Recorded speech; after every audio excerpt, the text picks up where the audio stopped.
আমরা দ্বাদশ শ্রেণীর কলনবিদ্যার ১৫তম অধ্যায় বর্ধিষ্ণু ক্ষয়িষ্ণু অপেক্ষক ইনক্রিজিং অ্যান্ড ডিক্রিজিং ফাংশন এই অধ্যায়টি নিয়ে আলোচনা করছি। এর আগের লেকচারগুলিতে আমরা প্রদত্ত বিস্তারে কীভাবে আরোহী অপেক্ষক অবরোহী অপেক্ষক প্রমাণ করতে হয় সেটা নিয়ে আলোচনা করেছি এবং এই আরোহী অবরোহী অপেক্ষকের দুটি পদ্ধতি ছিল সংজ্ঞার সাহায্যে এবং অপর ছিল আমাদের অন্তঃকলজের চিহ্নের সাহায্যে।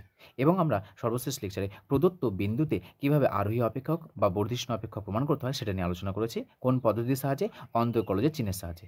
আজকের লেকচারে আমরা ক্ষয়িষ্ণু বা অবরোহী অপেক্ষক প্রদত্ত বিন্দুতে কীভাবে প্রমাণ করতে হয় সেটা নিয়ে আলোচনা। প্রশ্নে বলে দেওয়া আছে যে x সমান -2 বিন্দু, এই বিন্দুতে f অফ x সমান x² আপন x² প্লাস 16 এই যে প্রদত্ত অপেক্ষক দেওয়া আছে সেই প্রদত্ত অপেক্ষককে এই প্রদত্ত বিন্দুতে ক্ষয়িষ্ণু অপেক্ষক প্রমাণ করতে বলেছে। তাহলে আমরা ক্ষয়িষ্ণু অপেক্ষকের ডেফিনেশন কি, যে y equals to f of x, যে কোনো একটি অপেক্ষক, এই অপেক্ষকটিকে যদি আমাদের ক্ষয়িষ্ণু অপেক্ষক প্রমাণ করতে হয় তাহলে ক্ষয়িষ্ণু অপেক্ষক প্রমাণ করার জন্য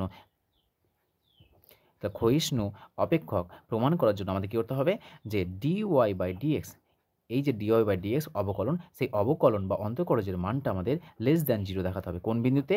x সমান a বিন্দুতে। যদি আমাদের বলে দেওয়া থাকে যে এই অপেক্ষকটিকে x সমান a বিন্দুতে ক্ষয়িষ্ণু অপেক্ষক প্রমাণ করো, তাহলে আমরা ডেরিভেটিভের মানটাকে 0 থেকে ছোট বা এই চিহ্ন কত হবে, নেগেটিভ সাইন আমাদের দেখাতে হবে। অন্তঃকলজের চিহ্ন হবে ঋণাত্মক বা নেগেটিভ।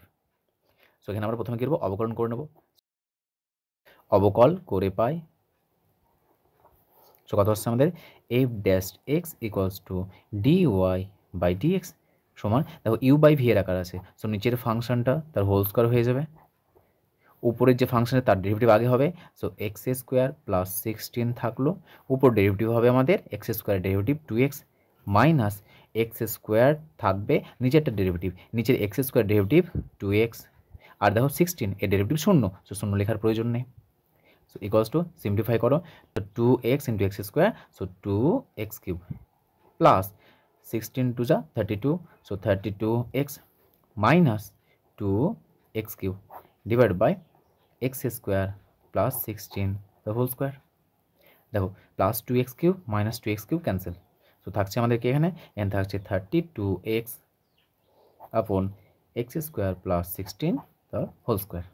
এবার আমরা এই যে আমার প্রদত্ত অন্তর্কলজ পেলাম সেই অন্তর্কলজের চিহ্ন দেখব x সমান -2 বিন্দুতে, তো মানটা বসাও। তাহলে অতএব dy/dx at x equals to -2 সমান, মানটা বসালে কত আসছে 32 into -2 by x² plus 16, so -2 whole square plus 16 whole square equals to দেখো -64 বাই, দেখো এখানে আর আমাদের ক্যালকুলেট করার প্রয়োজন নেই, -4 প্লাস 16 তার হোল স্কোয়ার। দেখো এখানে আর ক্যালকুলেট করার প্রয়োজন নেই, কারণ দেখো হোল স্কোয়ার আছে, এটা পজিটিভ, কিন্তু সামনে দেখো নেগেটিভ সাইন আছে, তার মানে এটাকে আমরা লেস দ্যান 0 লিখতে পারি, বা এটাকে ক্যালকুলেট করে নাও। তো 16 থেকে 4 বাদ দিলে কত আসছে আমাদের, সো -64 বাই, ক্যালকুলেট করার প্রয়োজন নেই, শুধুমাত্র আমাদের এখানে চিহ্ন দরকার যে লেস দ্যান 0 হবে না গ্রেটার দ্যান 0 হবে। তাহলে বলতো নিচেরটা পজিটিভ, উপরেরটা পজিটিভ, কিন্তু দেখো সামনে একটা মাইনাস চিহ্ন আছে, তাহলে বলো এই টোটাল ভ্যালুটা লেস দ্যান 0 হবে না গ্রেটার দ্যান 0 হবে, এক কথা ঋণাত্মক না ধনাত্মক, ঋণাত্মক, আর ঋণাত্মক আমরা কীভাবে লিখি, লেস দ্যান 0। তাহলে দেখো dy/dx এর মানটা আমাদের কী পেলাম, 0 থেকে ছোট, মানে নেগেটিভ চিহ্ন পেলাম এর। আর নেগেটিভ চিহ্ন যদি পাওয়া যায় তাহলে সেই প্রদত্ত অপেক্ষকটি কী হয়, সেই প্রদত্ত অপেক্ষকটি একটি ক্ষয়িষ্ণু অপেক্ষক হয়। তো লিখে নাও, তাহলে যেহেতু dy/dx at x equals to -2 less than 0, অতএব f of x equals to x² by x² plus 16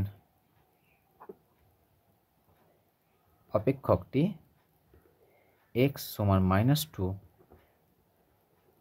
বিন্দুতে ক্ষয়িষ্ণু। সো এইভাবে যে কোনো প্রদত্ত অপেক্ষককে যদি আমাদের বিন্দুতে ক্ষয়িষ্ণু অপেক্ষক প্রমাণ করতে বলে তাহলে এইভাবে আমরা প্রথমে ডেরিভেটিভের মান বের করব। ডেরিভেটিভের মানটা বের করার পর যে বিন্দু বলেছে সেই প্রদত্ত বিন্দুটি বসাবো, বসানোর পর আমরা দেখাবো যে ডেরিভেটিভের চিহ্ন আমাদের 0 থেকে ছোট অর্থাৎ নেগেটিভ আসে, আর নেগেটিভ আসা মানেই সেই প্রদত্ত অপেক্ষকটি ক্ষয়িষ্ণু অপেক্ষক ওই প্রদত্ত বিন্দুতে।